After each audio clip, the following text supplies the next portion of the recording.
Hello there!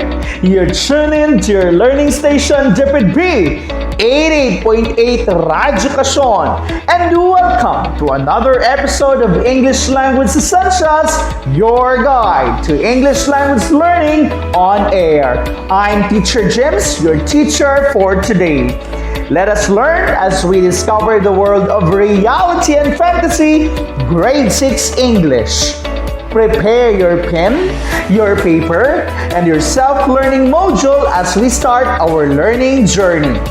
Are you ready? Then let's go!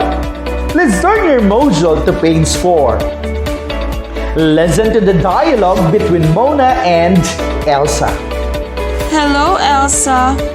My pet dog Aki died yesterday and I cried a river. Oh, really? Well, I am happy to hear that though, Mona. Now you can look for a new pet. My heart is bleeding with sadness. Oh, come on. Let's go to the party so you'll forget about Aki. You are one lucky fellow for you to have an angel. What did you notice in the words used by the two girls? Mona said she cried a river and that her heart was bleeding, while Elsa mentioned about being happy to hear that Aki died yesterday. Let's analyze these words. Is it possible really for somebody to cry a river? Definitely, it is very impossible. But then, it was used in the conversation.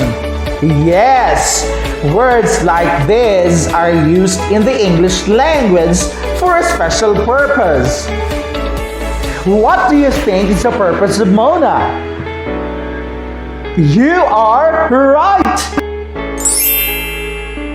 Mona wants to emphasize how she felt about her pet dog by expressing exaggeration. This is called hyperbole.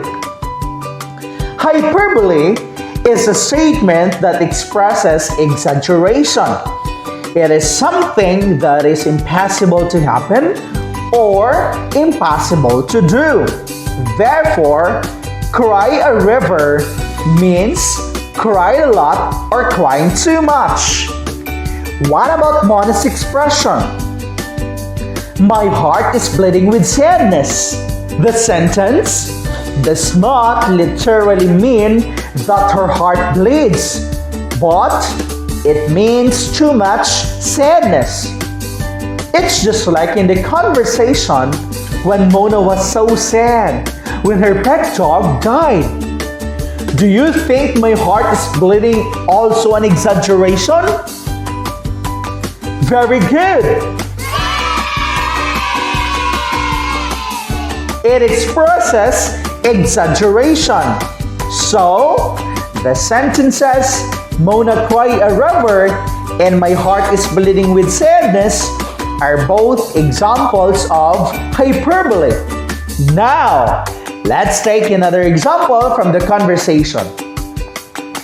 Elsa is happy when Mona's pet dog died. Do you think Elsa is indeed happy? Of course not. Elsa and Mona are friends, and friends normally share feelings and understand each other.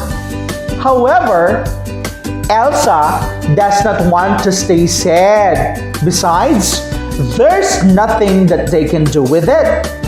It was just a consolation for Mona's emotions despite the death of her pet. So when Elsa said she is happy about what Mona shared, she meant the opposite. And that is an example of irony.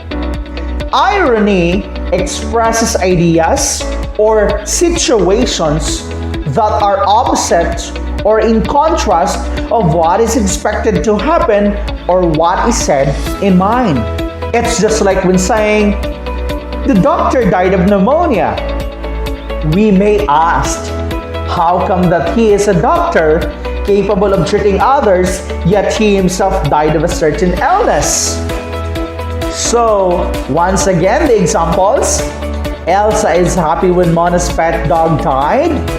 and the doctor died of pneumonia are examples of statements expressing irony. Hyperbole and irony are called figurative language. Do you still recall what figurative language is? Figurative language or figures of speech are ways of expressing ideas by using symbols, figures, or likenesses. It is the opposite of literal language because it does not tell directly what the person has in mind. In other words, the statements express an underlying meaning different from its literal meaning. Now, let us try the activity on page 8 of your module. I will give you sentences. Identify whether the figurative language used is an irony or a hyperbole. You have seconds to answer. Are you ready? Number 1. An engineer can build a mansion for one day. An engineer can build a mansion for one day.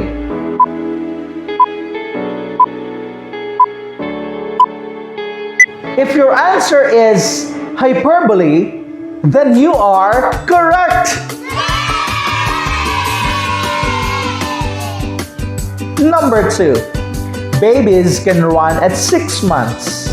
Babies can run at 6 months.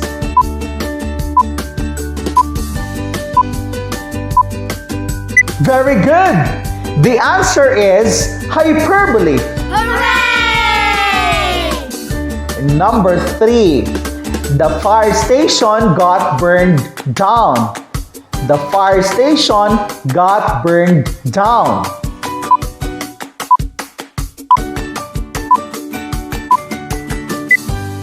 Yes, you got it right. It's irony. Yay!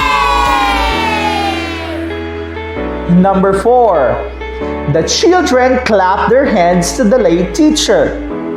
The children clap their hands to the late teacher.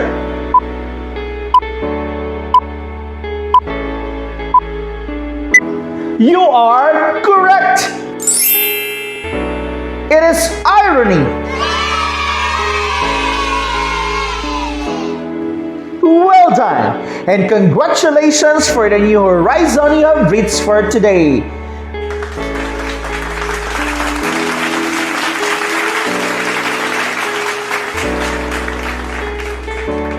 Be with us on our next episode of English Language Essentials, your guide to English language learning on air. Only here at DepEd B 88.8 RadyoKasyon, where we deliver quality instruction right at the comfort of your homes.